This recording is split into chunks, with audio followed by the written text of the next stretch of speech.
بسم الله الرحمن الرحيم. السلام عليكم ورحمة الله وبركاته. نحمده ونصلي على رسوله الكريم. أما بعد. الحمد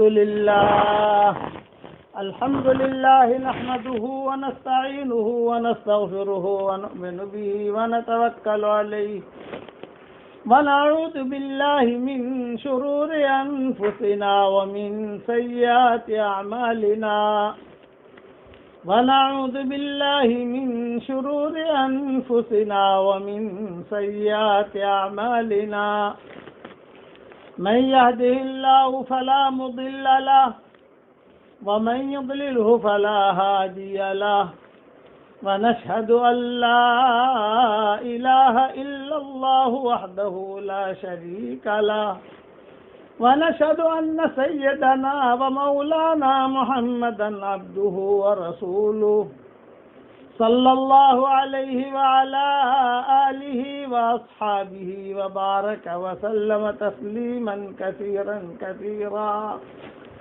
أما بعد فأعوذ بالله من الشيطان الرجيم. بسم الله الرحمن الرحيم. يا أيها الذين آمنوا كتب عليكم الصيام كما كتب على الذين من قبلكم لعلكم تتقون أياما معدودات. صدق الله العظيم.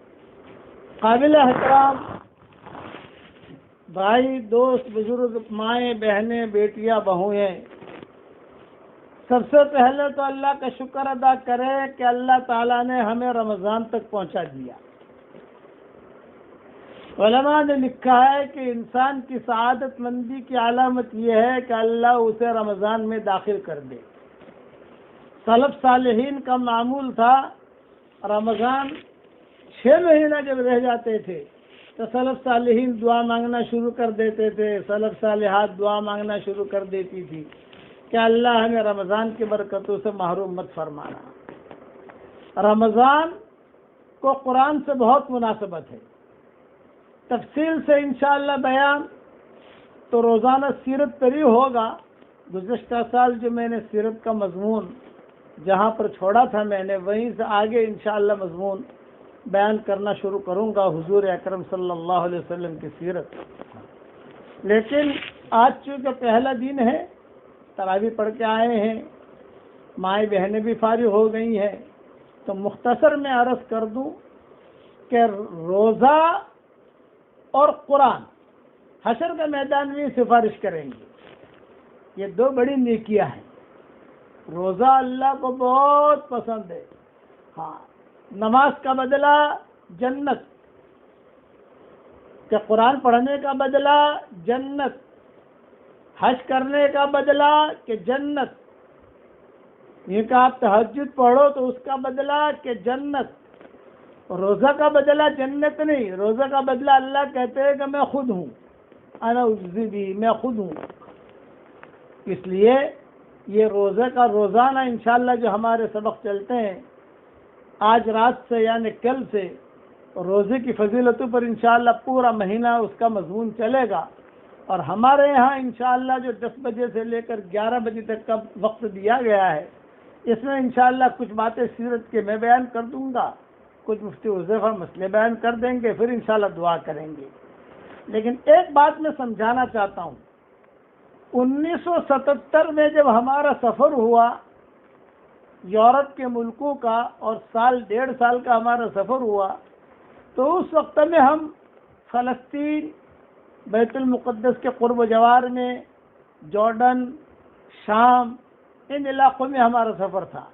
یہ لمبا سفر تھا ہمارا. 1977 میں بمبئی سے ہم چلے تھے، مکہ مکرمہ پہنچے، حج کیا، حج کر کے مدینہ منورہ آئے، مدینہ منورہ سے بذریعہ کار خیبر آئے، خیبر سے بذریعہ کار ہم تبوک پہنچے.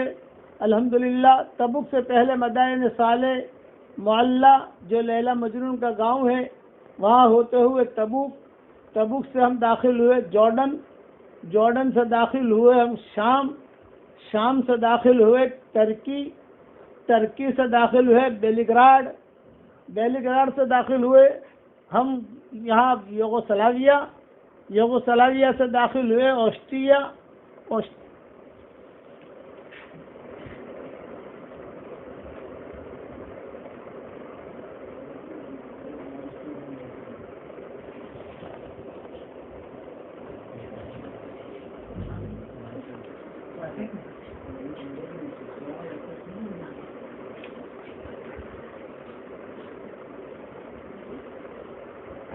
بند کر دیا میں نے، آواز میں پرابلم، وائی فائی میں پرابلم ہے.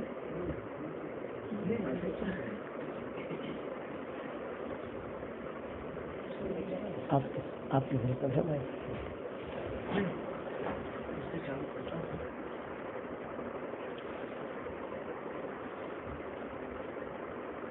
شروع تو ہو گیا تھا، میں نے چیک کیا ہے.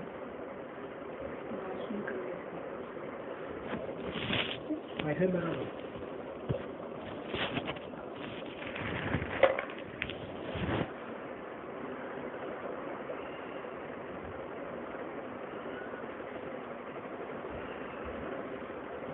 میں چالو کر دیتا ہوں، پھر میں چیک کرتا ہوں کہ شروع ہوا.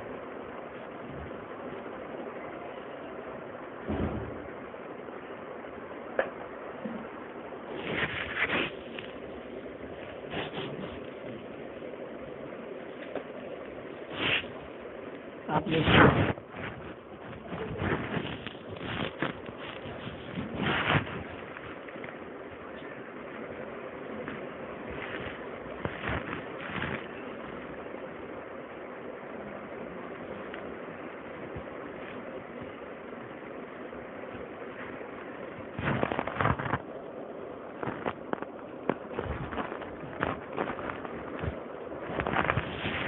السلام علیکم ورحمۃ اللہ وبرکاتہ. نحمده ونصلی علی رسولہ الکریم، اما بعد. میں 2-3 باتیں عرض کرنا چاہتا ہوں. کل سے انشاءاللہ حضور صلی اللہ علیہ وسلم کی سیرت، جو سلسلہ وار مضمون گزشتہ سال ہم نے چھوڑا تھا، اسی کو لے کر آگے بڑھیں گے انشاءاللہ.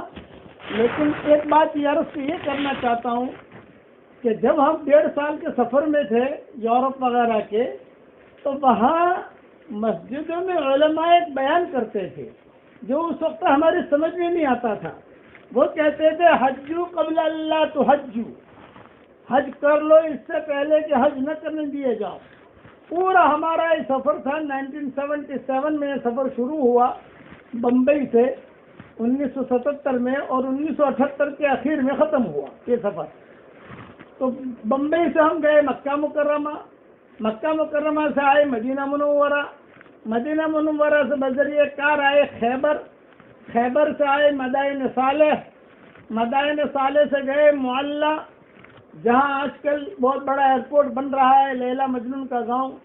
پھر وہاں سے ہم داخل ہوئے تبوک، تبوک سے ہم گئے الحمدللہ جارڈن، جارڈن سے گئے شام، شام سے آئے ترکی، ترکی سے داخل ہوئے بیلگراڈ، بیلگراڈ سے داخل ہوئے یوگوسلاویا، یوگوسلاویا سے آئے فرانس، فرانس سے آئے ہم گئے مراکش موروکو، کاسابلنکا، اور پھر وہاں سے واپس ہوئی اسپین، اسپین سے ہم آئے انگلینڈ، انگلینڈ میں جو ہے رمضان شروع ہو گیا لندن میں. وہاں سے ہم نے مرسیڈیز کار خریدی، اور مرسیڈیز کار خرید کر ہم نے سفر شروع کیا. رمضان کے مہینے میں بیلجیم آئے، بیلجیم سے جو ہے ہالینڈ آئے، ہالینڈ سے جرمن آئے، جرمنی سے آسٹریا آئے، آسٹریا سے یوگوسلاویا آئے، یوگوسلاویا سے بلغاریہ آئے، بلغاریہ سے ترکی آئے، ترکی سے پھر جو ہے یہاں شام میں داخل ہوئے، فلسطین کا علاقہ نے کام کیا. پھر وہاں سے ہم جو ہے جارڈن میں آئے، جارڈن سے تبوک آئے، تبوک سے جو ہے وہی مدائن صالح، معلی، لیلا مجنون کا گاؤں، خیبر، مدینہ منورہ اور مکہ مکرمہ. اس سفر میں ایک بات میں نے بہت سنی، یہ لمبا سفر رہا ہمارا، سال سوا سال کا. اس میں قصے بھی بہت ہوئے. کار کا یہ سفر تھا، لندن سے مکہ مکرمہ ہم نے بذریعہ کار سفر کیا الحمدللہ. جوانی تھی، اور ماشاءاللہ خوب جش وغیرہ کرنے کی اللہ توفیق دیتا تھا، بیانات بھی خوب کرتے تھے. اب بڑھاپے نے ڈیرا ڈال دیا. تو ایک حدیث وہ سفر میں نہیں سنتا تھا. جہاں ہم گئے خاص طور سے تبوک، جارڈن، شام یا بیت المقدس کے قریب میں جمعہ کے دن خطبہ دیتے تھے بڑے بڑے علماء. ایک حدیث وہ بیان کرتے تھے. وہ حدیث کی کتابوں میں ہے یا نہیں ہے، وہ جملہ حدیث کی کتابوں میں ہے یا نہیں ہے، وہ الگ بحث ہے. لیکن یہ کہ کتابوں میں وہ جملے ملتے ہیں اور وہ زور زور سے کہتے تھے حجو قبل اللہ تحجو، حجو قبل اللہ تحجو، حجو قبل اللہ تحجو. حج کر لو اس سے پہلے کہ تم حج نہ کرنے دیے جاؤ. عمرہ کر لو اس سے پہلے کہ تم عمرہ نہ کرنے دیے جاؤ. یہ زور زور سے وہ اعلان کرتے تھے، ہم سنتے تھے. جوانی تھی ہماری، ہم کچھ سمجھ نہیں پاتے تھے کہ کیا کہہ رہے ہیں یہ علماء. یعنی کیا ایسے حالات آئیں گے کہ آدمی حج نہ کرنے دیے جائے.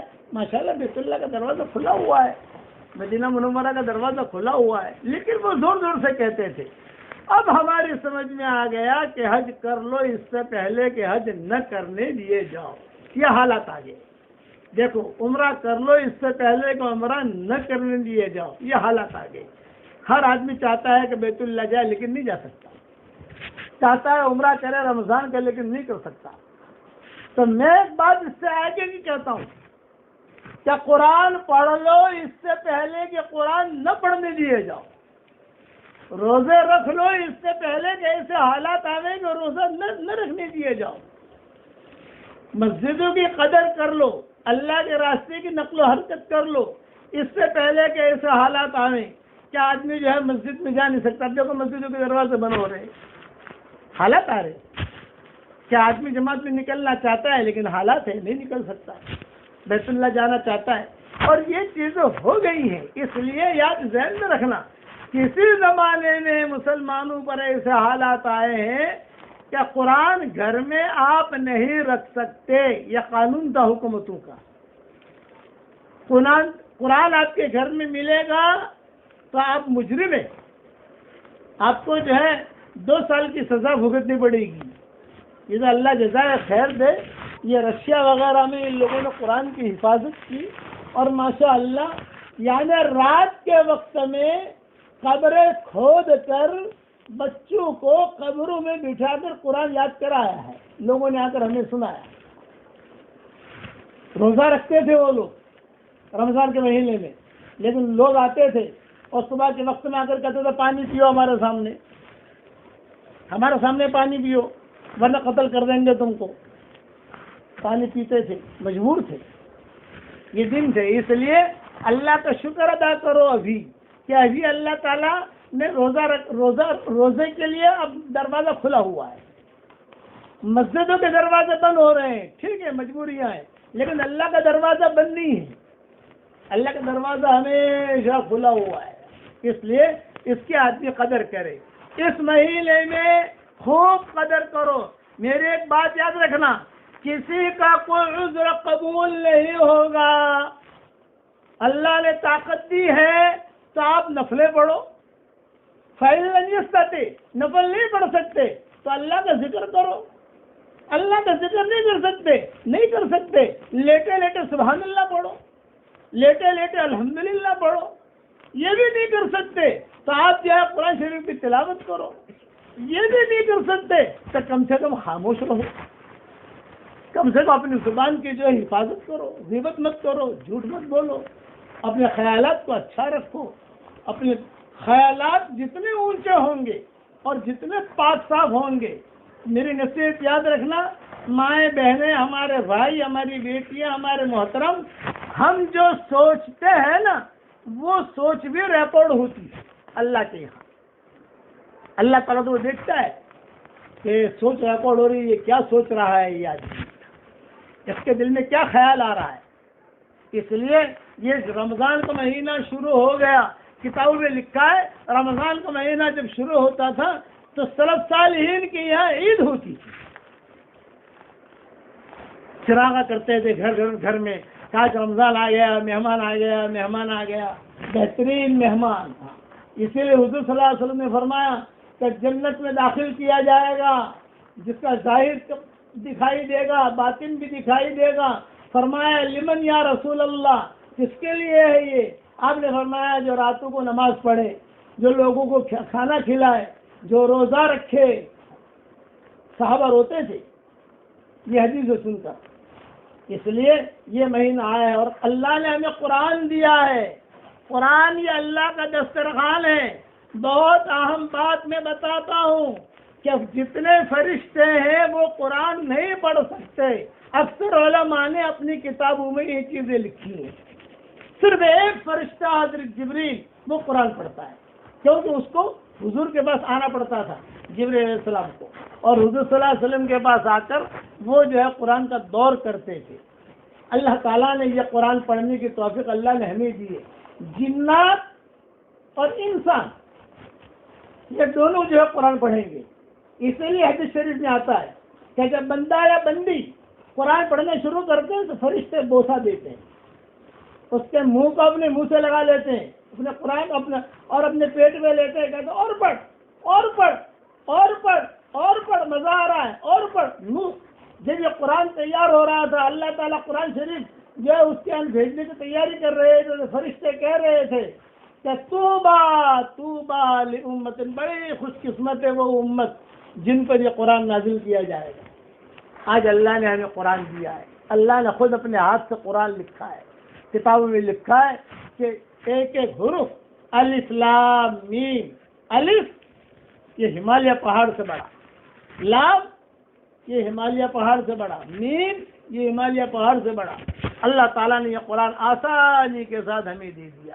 عبداللہ بن مسعود فرماتے تھے کہ قرآن اللہ کا دسترخوان ہے، اس لیے اللہ کے دسترخوان کی قدر کرو. یہ عبداللہ بن مسعود کہتے تھے کہ یہ اللہ کا دسترخوان ہے، اس کی قدر کرو. اللہ تعالیٰ نے ہمیں دیا ہے، اس لیے گھر میں قرآن شریف بہت پڑھو. جب بھی قرآن شریف پڑھو تو آپ کے دل میں یہ آنا چاہیے فرشتہ مجھے بوسہ دے رہا ہے. اور کتابوں میں یہ بھی لکھا ہے جب قرآن پڑھنا ہم شروع کرتے ہیں تو سر پر فرشتہ آگے بیٹھ جاتا ہے، اس کے اوپر دوسرا فرشتہ، اس کے اوپر تیسرا فرشتہ، اس کے اوپر مینارہ لگ جاتا ہے آسمان تک، اور فرشتے جھومتے ہیں. اس لیے حدیثوں کے اندر اس قسم کے قصے بہت آتے تھے. حضور صلی اللہ علیہ وسلم خود قرآن سنتے تھے. عبداللہ بن مسعود رضی اللہ تعالیٰ عنہ سے حضور صلی اللہ علیہ وسلم قرآن سنتے تھے اور حضور صلی اللہ علیہ وسلم روتے تھے. قرآن خوب پڑھو. اس مہینے کا تعلق قرآن سے. حدیث شریف میں آتا ہے کہ جب بندہ اور بندی مر کے قبروں میں چلے جاتے ہیں تو قرآن اگر خوب پڑھا ہوگا، قرآن خوب سیکھا ہوگا، درس قرآن بھی خوب دھیان سے سنا ہوگا، قرآن سے دوستی کی ہوگی، رمضان کے بعد انشاءاللہ میں قرآن اور نماز کا مضمون شروع کروں گا. نماز سے دوستی کر لیجئے، قرآن سے دوستی کر لیجئے. یہ مضمون رمضان کے بعد چلیں گے انشاءاللہ. پہلے نماز کو لاؤں گا، نماز سے دوستی کر لیجئے، وہ 2-3 مہینے چلے گا انشاءاللہ. پھر جو قرآن سے دوستی کر لیجئے، وہ مضمون چلے گا 2-3 مہینہ انشاءاللہ. اس لیے یہ میں آپ حضرات سے درخواست کرتا ہوں کہ قرآن کی قدر کرو، قرآن کی قدر کرو، قرآن کی قدر کرو. کتنا آج ہمارے بچے قرآن حافظ ہو رہے ہیں الحمدللہ، ان کے سینوں میں قرآن محفوظ ہے. بہت بڑے امام حرم شریف کے جو ابھی بھی وہ امامت کراتے ہیں مکہ مکرمہ میں، انہوں نے اپنا قصہ خود سنایا کہ میں ریاض گیا ہوا تھا تو وہاں پر ایک بہت بڑے تاجر ہیں جن کی سونے کی کئی دکانیں ہیں پورے سعودیہ میں، قطر میں، دبئی میں ان کی دکانیں. ان کے ہماری دعوت تھی. انہوں نے مجھے کہا شیخ میری جتنی دکانیں ہیں میں آپ کو ہدیہ دے دیتا ہوں، میری جتنی پراپرٹیاں ہیں میں آپ کو ہدیہ دے دیتا ہوں، میری جتنی زمینیں ہیں آپ کو ہدیہ دے دیتا ہوں، آپ مجھے صرف ایک چیز ہدیہ دے دیں. تو انہوں نے کہا کیا میں دوں آپ کو، میرے پاس کیا ہے؟ فرمایا آپ کے پاس جو قرآن ہے وہ قرآن مجھے ہدیہ دے دو. آپ کے سینے میں جو قرآن ہے وہ قرآن مجھے ہدیہ دے دو. اس پر وہ شیخ بہت روئے کہ اللہ نے مجھے اتنی بڑی دولت دی ہے. ایک بات تو یہ میں عرض کرتا ہوں مختصر، کیونکہ آج کا بیان لمبا ہوگا نہیں. کل سے انشاءاللہ حضور صلی اللہ علیہ وسلم کی سیرت کا، فتح مکہ وغیرہ کا مضمون انشاءاللہ شروع کریں گے ہم انشاءاللہ. اور پورا آخر تک حضور صلی اللہ علیہ وسلم کے انتقال تک وہ مضمون لے جائیں گے انشاءاللہ. لیکن آج چونکہ پہلا دن ہے اس لیے میں موٹی موٹی باتیں عرض کرتا ہوں کہ ایک دم تیار ہو جاؤ عبادت کے لیے. غفلت نہیں، یہ ذہن میں رکھنا. اور میں آپ کو یہ ایک شعر سنا دیتا ہوں، کبھی مایوس مت ہونا. ایک شعر سنو تو اس سے امید بندھے گی. میں مانتا ہوں وبا کے دن ہے، میں مانتا ہوں وبا کے دن ہے، مگر یہ دن بھی خدا کے دن ہے، مگر یہ دن بھی خدا کے دن ہے. دلوں سے مایوسیاں نکالو، دلوں سے مایوسیاں نکالو، دلوں سے مایوسیاں نکالو. ذرا سا آگے شفا کے دن ہے، ذرا سا آگے انشاءاللہ شفا کے دن ہے. گزر گئی عمر غفلتوں میں، گزر گئی عمر غفلتوں میں، یہی تو رب سے وفا کے دن ہے، یہی تو رب سے وفا کے دن ہے. اس لیے مایوس نہ ہو. یہ بیماریاں، یہ ساری کی ساری چیزیں یہ آتی رہتی ہیں. یہ اللہ کی لونڈیاں ہیں، اللہ کے غلام ہیں، کرنے والے اللہ ہیں. اس لیے مایوس نہیں ہونا. تیسری ایک اہم بات، حضور صلی اللہ علیہ وسلم صحابہ کو ایک دعا پڑھاتے تھے جب رمضان آتا تھا. تو میں آپ کو دعا پڑھا دیتا ہوں تاکہ اس سنت پر عمل ہو جائے. حضرت عبادہ بن صامت رضی اللہ تعالیٰ عنہ فرماتے ہیں کہ جب رمضان المبارک کا مہینہ آتا تو حضرت محمد صلی اللہ علیہ وسلم ہمیں یہ دعا سکھاتے تھے. تو میں بھی جتنا مجمع سن رہا ہے سب کو یہ دعا سکھا رہا ہوں اور دعا پڑھا بھی رہا ہوں. یہ سکھایا بھول جاؤ گے آپ، لیکن جو ہے میں آپ کو پڑھائیے دوں. حضور صلی اللہ علیہ وسلم بھی سکھاتے تھے، پڑھاتے تھے. اب پڑھیے میرے ساتھ، اللہم سلمنی لرمضان وسلم رمضان لی وتسلمه منی متقبلا. یہ جملے جو میں نے پڑھائے آپ نے پڑھے، یہ حضرت محمد صلی اللہ علیہ وسلم کی زبان سے نکلے ہوئے جملے ہیں. اس کا نور ہی الگ ہے. پھر سے ایک مرتبہ پڑھاتا ہوں، پڑھ لیجئے میرے ساتھ. اللہم سلمنی لرمضان وسلم رمضان لی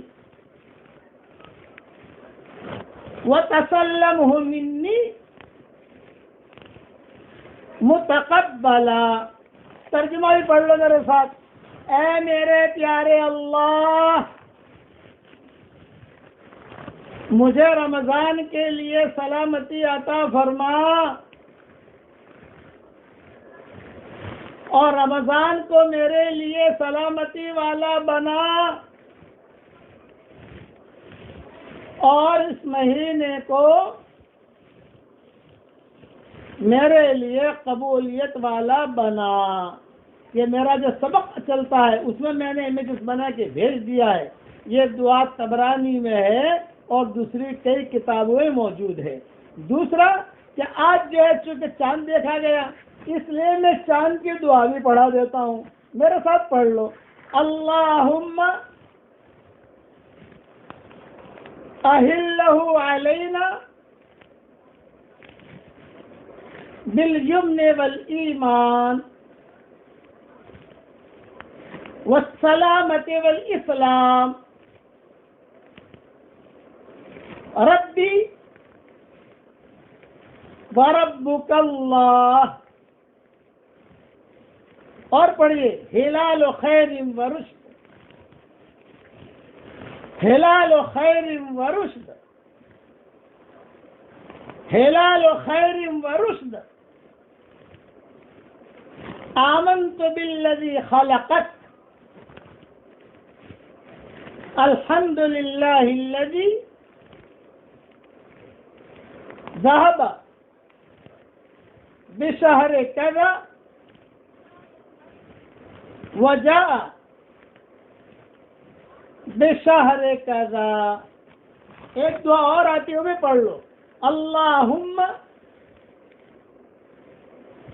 انی اعوذ بک من شر هذا الشہر وشر القدر. اللہ تعالیٰ یہ دعا ہم سب کے لیے قبول فرمائے. اور ایک نصیحت کرتا ہوں، رمضان مبارک کی ایک ایک گھڑی قیمتی ہے، ضائع نہیں ہونی چاہیے. کچھ پتہ نہیں آئندہ سال کا ہمیں رمضان ملتا ہے کہ نہیں ملتا. تھوڑا سا سوچو کہ ہماری زندگی کے کتنے شعبان گزر گئے، کتنے رمضان گزر گئے، کتنے حج گزر گئے، کتنا وقت ہم نے جماعتوں میں لگا لیا، لیکن ہم نے ہماری زندگی اب تک نہیں بدلی. اس لیے اس مہینے کی قدر کرنا.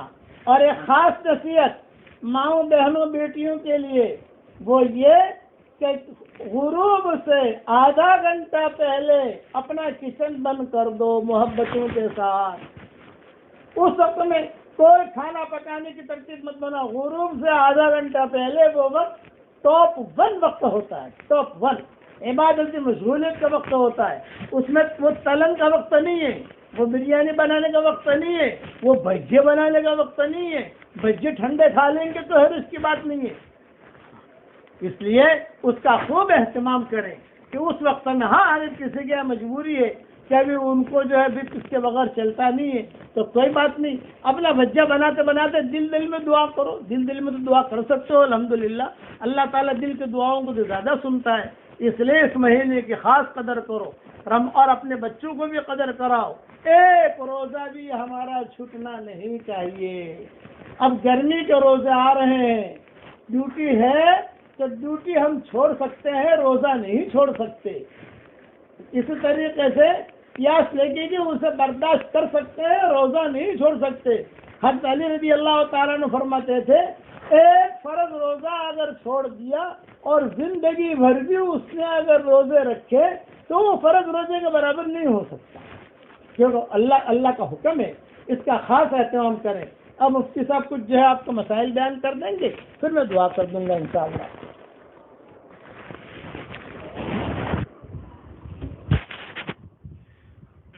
بسم اللہ الرحمن الرحیم.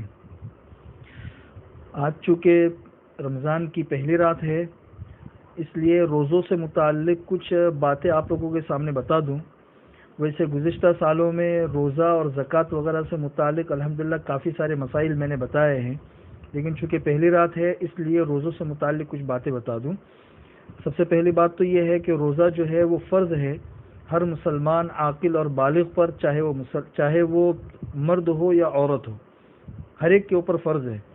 روزہ کس چیز کا نام ہے؟ صبح صادق سے لے کر سورج غروب ہونے تک کھانے پینے اور اپنی خواہش پوری کرنے سے بچنے کا نام روزہ ہے.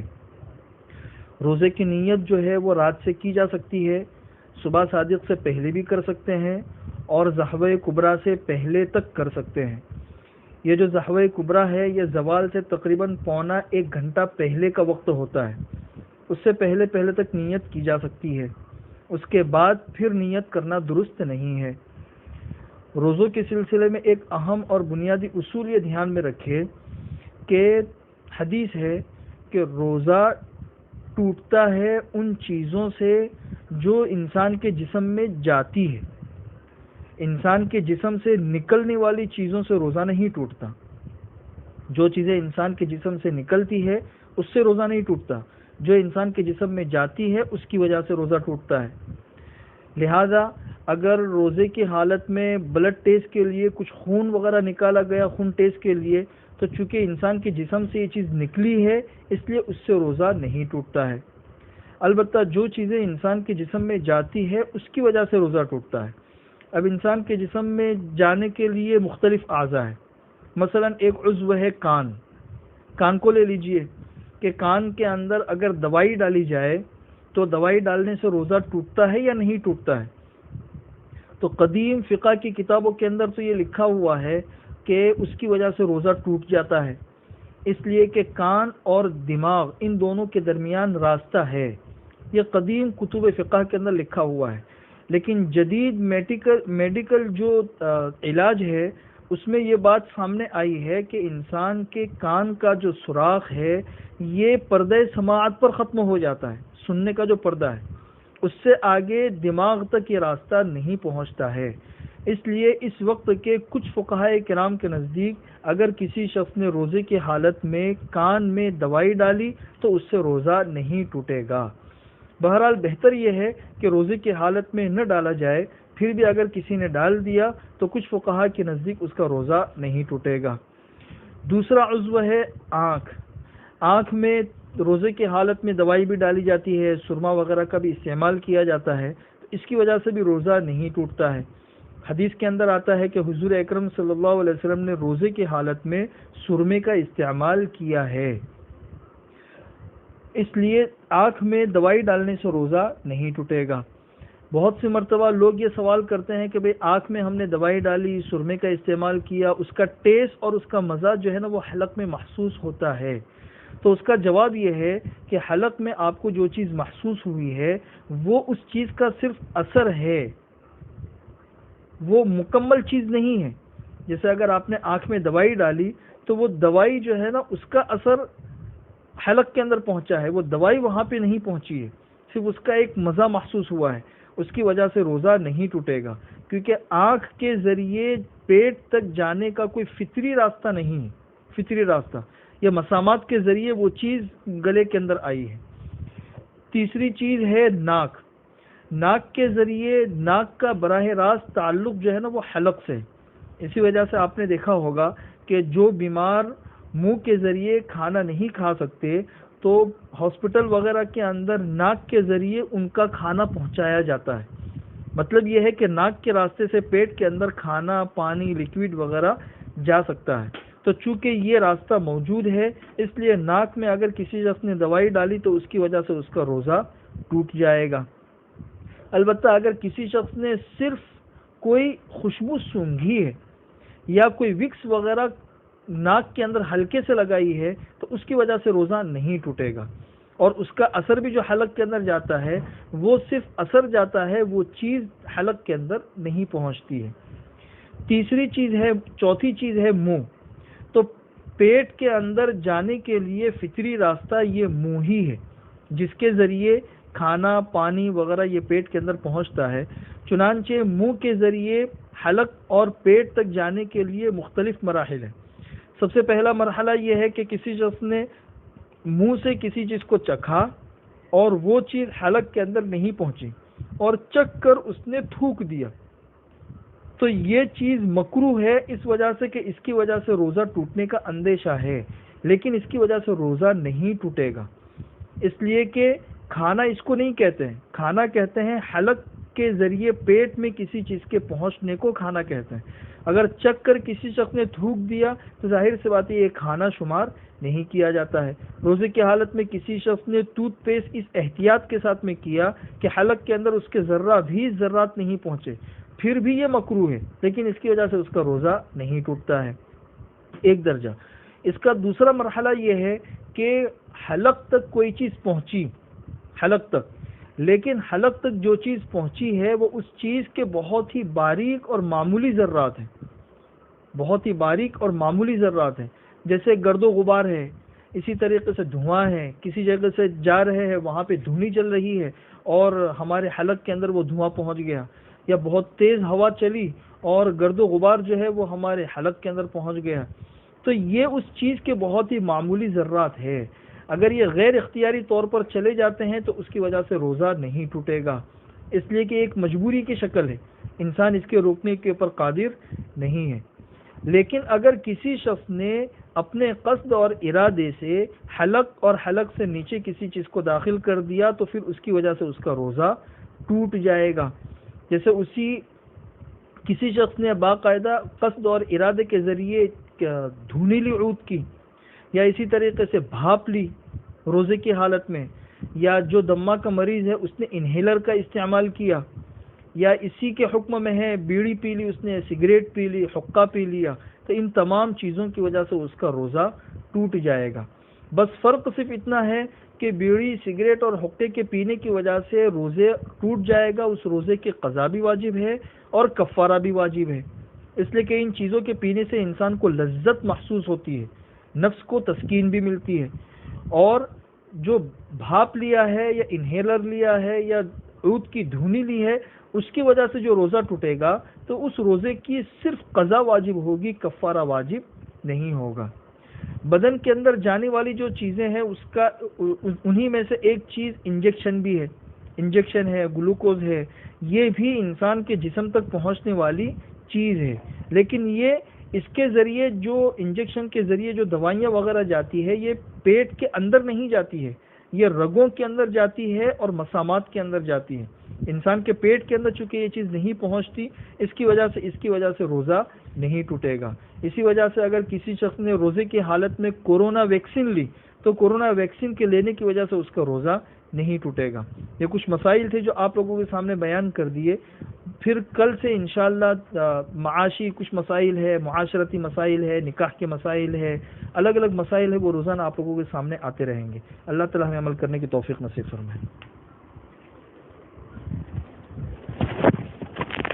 اللهم لك الحمد كله ولك المن كله، لك الشكر كله ولك الملك كله، لك الخلق كله ولك الفضل كله، وإليك يرجع الأمر كله، وإليك يصعد الكلم الطيب كله۔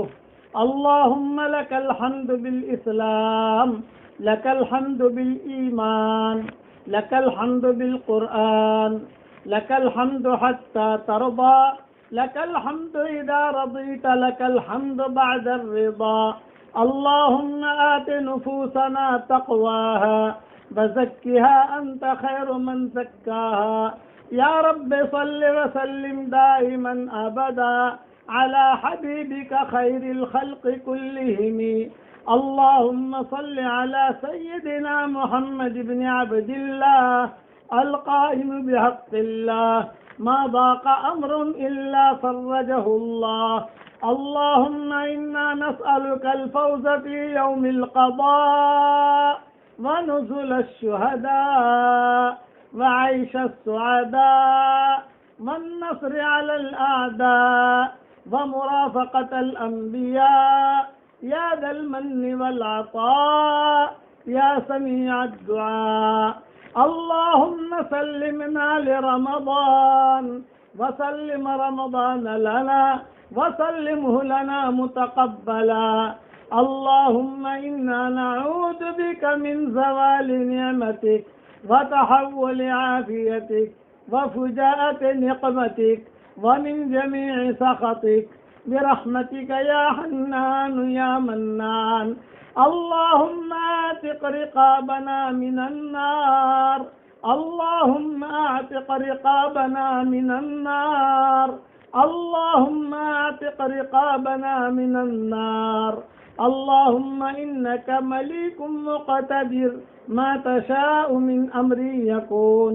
اللهم لا تردنا خائبين بل ردنا إلى ديننا ردا جميلا۔ اے اللہ ہمارے گناہوں کو معاف فرما، اے اللہ ہماری خطاؤں سے درگزر فرما۔ جتنا مجمع آمین کہہ رہا ہے تو ان سب کو قبول فرما، ان کے اور ہماری قیامت تک کے آنے والی نسلوں کو تو قبول فرما۔ اے اللہ 5 ایگریمنٹ تیرے ساتھ ہم کرتے ہیں آج کی پہلی رات میں۔ اے اللہ آج کی پہلی رات میں ہم تیرے ساتھ 5 ایگریمنٹ کرتے ہیں۔ نمبر 1، اے اللہ ہم سب کو تجھ سے بہت محبت ہے۔ نمبر 2، اے اللہ ہم سب کو تیرے نبی سے بہت محبت ہے۔ نمبر 3، اے اللہ ہم سب کو تیرے دین سے بہت محبت ہے۔ نمبر 4، اے اللہ ہم سب کو تیرے قرآن سے بہت محبت ہے۔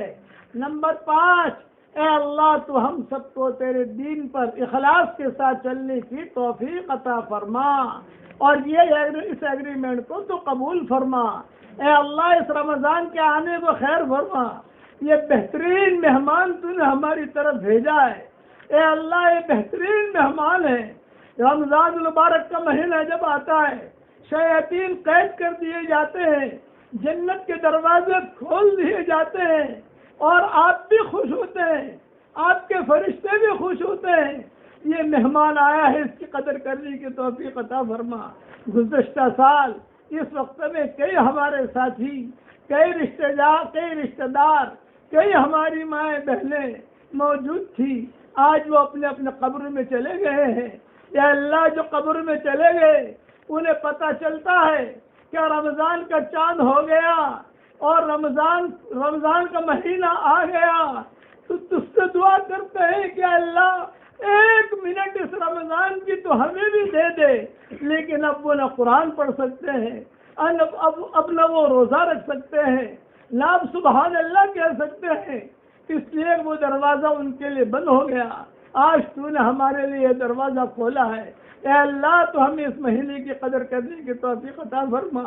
اے اللہ، اس مہینے میں کسی کا کوئی عذر قبول نہیں ہوتا، اگر تو نے طاقت دی ہے تو آدمی نفلیں خوب پڑھے، نہیں کر سکتا تو قرآن شریف خوب پڑھے، اور نہیں پڑھ سکتا تو کم سے کم ذکر کرے، ذکر بھی نہیں کر سکتا تو درود شریف پڑھے، وہ بھی نہیں کر سکتا، سبحان اللہ پڑھتا رہے یا پڑھتی رہے، اور اگر وہ بھی نہیں کر سکتا، نہیں کر سکتی، تو کم سے کم اپنی زبان کو خاموش رکھے، اپنی زبان کو بند رکھے، زیادہ بولے نہیں، تاکہ غیبت نہ ہو، تاکہ جھوٹ نہ ہو، تاکہ ہمارا روزہ خراب نہ ہو۔ حشر کے میدان میں کئی لوگ آئیں گے، پوچھا جائے گا کیا لائے ہو، کہاں کہیں گے کہ روزہ لائے ہیں، اللہ کہیں گے تم نے روزہ رکھا تھا لیکن سوائے بھوک اور پیاس کے تمہیں کچھ بھی نہیں ملا، تمہیں بھوک اور پیاس کے علاوہ کچھ نہیں ملا، تمہارے روزے قبول نہیں ہیں۔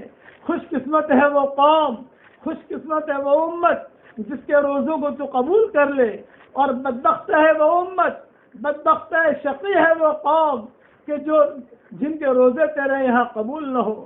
اس لیے اللہ اس مہینے کی تو قدر کرنے کی ہمیں توفیق عطا فرما۔ اے اللہ تو ہمیں معاف بھی فرما اور ہمیں عافیت بھی عطا فرما۔ اے اللہ، اے خوبصورت پردے والے، اے خوبصورت چادر والے، ہمارے عیبوں پر پردے ڈال دے، ہمیں مخلصین میں شامل فرما، ہمیں مخلصین میں شامل فرما، ہماری کھوٹی پونجی کو قبول فرما۔ اے اللہ، ہمیں وہ بدبخت انسان نہ بنانا کہ رمضان گزر جائے اور ہماری مغفرت نہ ہو، رمضان گزر جائے اور تیری رحمت کی چادر میں تو ہمیں نہ ڈھانپے، رمضان گزر جائے اور ہماری گردنیں جہنم سے آزاد نہ ہو۔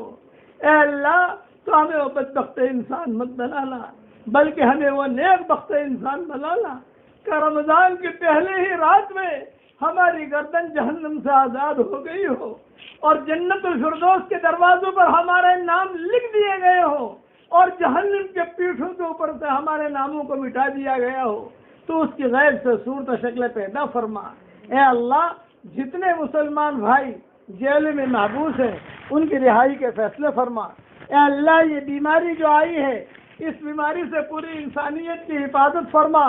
اے اللہ، خاص دعا میں کرتا ہوں جتنی تیری مخلوق ہے ان سب کی جو پریشانیاں ہوں ان پریشانیوں کو دور فرما، اور جتنی تیری مخلوق ہے اس کی جو حاجتیں ہوں ان حاجتوں کا تو غیر سے تکفل فرما۔ اے اللہ، جس نے بھی مجھ سے دعاؤں کے لیے کہا ہو، دعاؤں کے لیے خطوط میں لکھا ہو، جن کا ہم پر کسی قسم کا حق اور احسان ہو، یا جو ہمیں اپنی دعاؤں میں یاد کرتے رہتے ہوں، مائیں بہنیں مجھے اپنی دعاؤں میں یاد کرتی رہتی ہوں، ہماری ساری دعاؤں میں ان کا پورا حصہ نصیب فرما۔ اے اللہ، اس مہینے کی راتوں کو بھی قبول فرما، اس مہینے کے دنوں کو بھی قبول فرما۔ اے اللہ، جب تک دنیا میں رکھے ایمان کی حالت میں رکھ، اور جب دنیا سے جانے کا وقت آئے کمال ایمان پر ہمارا خاتمہ فرما۔ اے خوبصورت پردے والے، اے خوبصورت چادر والے، ہمارے عیبوں پر پردے ڈال دے، ہمیں مستقبل الاخیار میں شامل فرما دے۔ اے اللہ، جس کے دل میں جو جائز مرادیں ہوں، جو جائز تمنائیں ہوں، عافیت سے ان کے تمناؤں کو پوری فرما کر اس میں خیر کی شکلیں اور صورتیں پیدا فرما۔ ہمارے روزوں میں ہمارے لیے آسانیاں فرما، تراویح پڑھنے پڑھانے میں آسانیاں فرما، قرآن پڑھنے پڑھانے میں آسانیاں فرما، اور اے اللہ اپنے فضل و کرم سے ہماری ساری دعاؤں کو قبول فرما۔ سبحان ربنا رب العزت عما یصفون وسلام علی المرسلین والحمد للہ رب العالمین۔